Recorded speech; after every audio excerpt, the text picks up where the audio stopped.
Hivyo mwanafunzi, karibu kwenye Uketo wa Kiswahili, kituo cha elimu ya Kiswahili kwa wote, ambayo inatufahamisha mengi kuhusu fasihi ya Kiswahili, sarufi ya Kiswahili, uandishi wa insha na masuala kama vile fasihi simulizi. Nachukua habari hii kukukaribisha kwenye kipindi hiki, na mada ya leo ningependa tuangalie maudhui ambayo Clara Momanyi kwenye riwaya Nguu za Jadi aliweza kuweka wazi kwenye kazi yake ya kifasihi. Kwanza tuelewe maudhui ni nini. Maudhui ni ujumbe wa ujumla unaojitokeza katika kazi yoyote ya fasihi.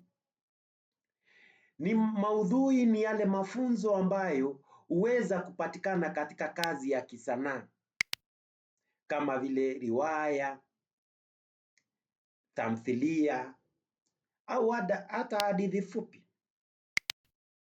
Na kwenye riwaya hii ya Nguu za Jadi kuna maudhui kadha wa kadha ambayo mwandishi wa kazi hii aliweza kuweka wazi. Mojawapo ya maudhui hayo ni maudhui ya ukabila. Tuelewe kwamba ukabila ni hali ya kupendelea mtu, watu au jamii fulani kwa misingi ya kikabila.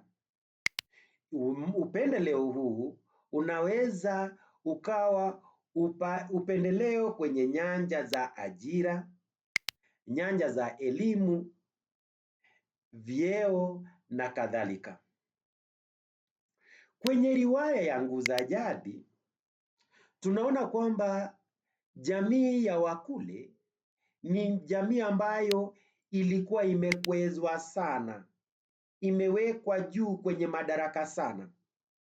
Tujue kwamba wakazi wengi wa taifa la Matuo walikuwa ni watu wa matajiri walioweza kuishi katika mtaa wa Majuu. Huu ni mtaa ambao idadi kubwa ya wakazi wake walikuwa wanatoka katika jamii ya Wakule, jamii aliyotoka kiongozi wa nchi ya Matuo, Mtemi Lesulia. Pole. Kwa hivyo ni vyema tuelewe kwamba wale watu wengi waliotoka katika jamii ya Wakule walitoka kwenye makazi ya kitajiri, na huu unasawiri ama unaleta picha ya ukabila ambao ulikuwa umetawala katika jamii hii. Isitoshe, kuna jambo jingine ambalo ni vyema pia tuweze kuelewa, ni kwamba katika uwanja wa madaraka Wakule wengi walishikilia madaraka au nyadhifa za hali ya juu, ila hali Wakule nao waliweza kushikilia tu nyadhifa za hali ya chini ama vyeo vya chini. Huu unadhihirisha tofauti uliokuwepo kati ya makabila haya mawili, kabila ya Wakule na kabila la Waketwa. Kwa hivyo inadhihirisha kwamba kulikuwa na ukabila katika taifa la Matuo. Iweze kufahamika pia kwamba katika jamii ya Wakule, Wakule waliweza kuzoeshwa sana kwamba hata kuajiri wanajeshi, kwenye ajira ya wanajeshi, Mtemi Lesulia alihisi kwamba waliostahili kupewa ajira kuingia jeshini ni watu waliotoka katika jamii yake, jamii ya Wakule. Walitoka katika jamii ya Wakule, ni watu ambao walistahili. Kwa hivyo wale Waketwa wengine walionwa kwa mtazamo tofauti, kwamba wao hawakustahili kupewa ajira kuingia jeshini, na hii inadhihirisha ukabila uliokuwepo. Tunapoangalia Chifu Mshabaha na dhuluma yake kwa Mangwasha, Chifu Mshabaha mara nyingi alimdhalilisha na kumbeza Mangwasha kwa mtazamo wa kikabila. Kwa mtazamo wa kikabila. Alimuona mfanyikazi wake ambaye ni Mangwasha kama ni mtu ambaye anatoka katika jamii isiyostahili.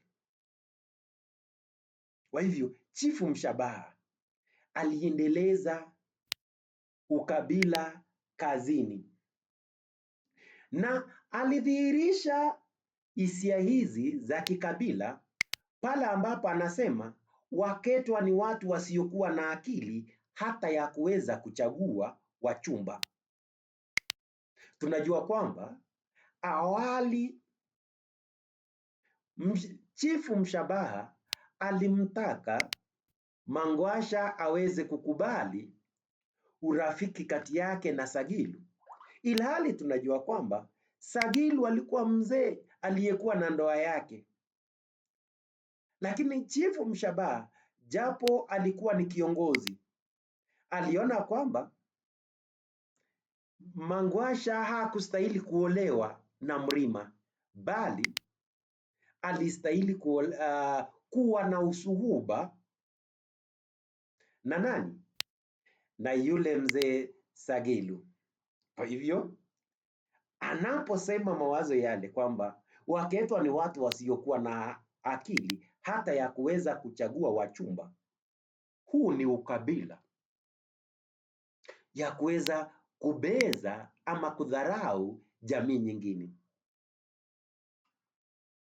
Tunaona pia kwamba Chifu Mshabaha anamfanyisha Mangwasha kazi nyingi, hata zile zinazopaswa kufanywa na matopasi. Zile kazi za ofisi, kufagia, kuosha vyoo na kadhalika, anafanyishwa kazi zote ofisini mwake. Mbona anafanyishwa hivi? Mangwasha anafanyishwa kazi hizi zote sio kwa sababu ni mwanamke kwanza, ni kwa sababu anatoka katika jamii inayotazamwa kwa mtazamo mwingine na wakule. Na tunajua kwamba Chifu Mshabaha alikuwa Mkule, kama alivyokuwa Mtemi Lesulia. Tunaona pia kwamba Mtemi Lesulia alimchukia Lonare, na kumchukia Lonare sio kwa sababu ya uwezo wa Lonare wa kutoongoza, la, ama la kutaka uongozi, la. Anamchukia kwa sababu Lonare alikuwa ni Mketwa.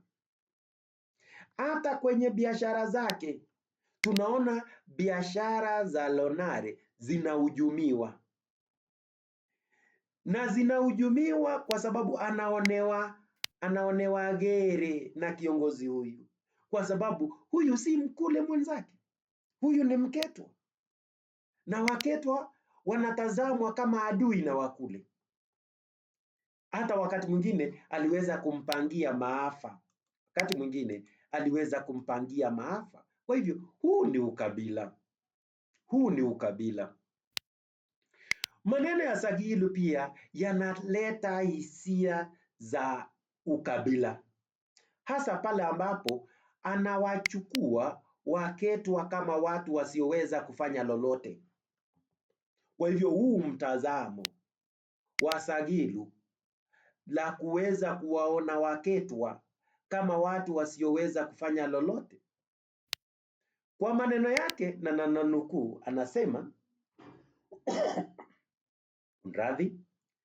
ndege mliolelewa kizimbani, nyie hamwezi kuruka.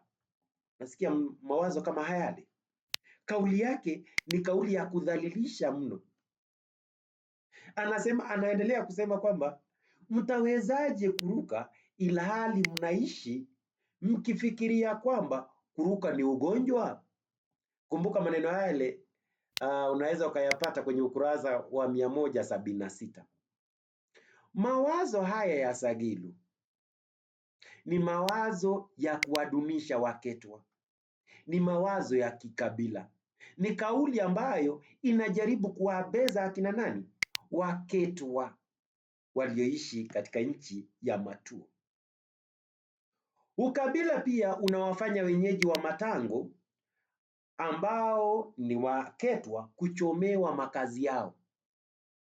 Kwa hivyo kuchomwa kwa makazi ya Waketwa ambao waliweza kuishi Matango ulichomwa kutokana na nini? Mitazamo ya ukabila, kwa sababu waliwaona kama watu wasioweza kustahiki. Waliwaona kama watu wasioweza kufanya nini? Watu ambao hawafai kwa lolote, kwa chochote. Una ukabila. Mtemi Lesulia pia anaendeleza hisia za ukabila anapowaita Waketwa panya. Unajua kwamba hakuna binadamu ambaye anaweza akamithilishwa na panya, na kule kummidhilisha ama kumfananisha binadamu na panya ni hali ya udunishaji, ni udunishaji wa hali ya juu, ni udunishaji wa hali ya juu. Huu unaashiria pia ukabila uliokuwepo. Tuelewana? Ukabila unawafanya pia wenyeji wa Matango ambao ni Waketwa kuchomewa nyumba zao, nadhani nilikuwa nimeeleza, na hata kufurushwa makwao. Kwa hivyo kando na kuchomewa makazi yao, tunaona pia kwamba wanafanya nini? Wanafukuzwa kwenye makazi yao, wanafukuzwa kwenye makazi yao. Tunaona pia hata wakati ambapo Chifu Mshabaha anachukua hatua nyingine ya kuweza kufanya nini? Anachukua hatua ya kumpiga kalamu Mangwasha. Kule kupigwa kalamu ama kuachishwa kazi kwa Mangwasha, aliachishwa kazi kutokana na ukabila. Hakuna chochote ambacho tunaweza tukasema kwamba, ama kosa ambalo tunaweza tukalisema kwamba Mangwasha alifanya. La, Mangwasha hakufanya kosa lolote. Kosa lake kuu lilikuwa kwamba yeye anatoka katika jamii ya Waketwa, na jamii ambayo Wakule wengi hawakutaka hata kwenye shughuli zozote za kibiashara. Kwa hivyo tunaona kwamba mtazamo wa Wakule ni kwamba Waketwa ni watu ambao hawafai, ni watu ambao hawafai. Kuna masuala mengine ya ukabila. Kwa hivyo tumeangalia ajira, masuala hata kwenye makazi, ni watu ambao walionekana kwamba hawakustahili, hawakustahili. Kwa hivyo hayo ni baadhi tu ya hoja chache ambazo niliweza kuweka wazi kuhusu maudhui ya ukabila kama yalivyowekwa wazi na mwandishi wa kazi hii, mwandishi anayefahamika kama Clara Momanyi.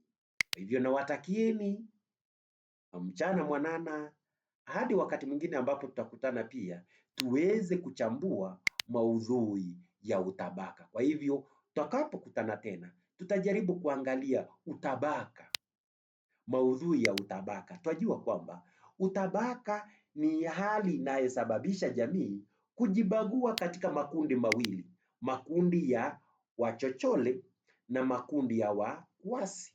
Kwa hivyo tutakutana wakati mwingine tuweze kuangazia maudhui hayo. Nawatakia mchana mwanana. Naitwa Ustadh Kaka Mnai kama ilivyo ada. Endelea kusubscribe kwenye kipindi chetu cha Uketo wa Kiswahili.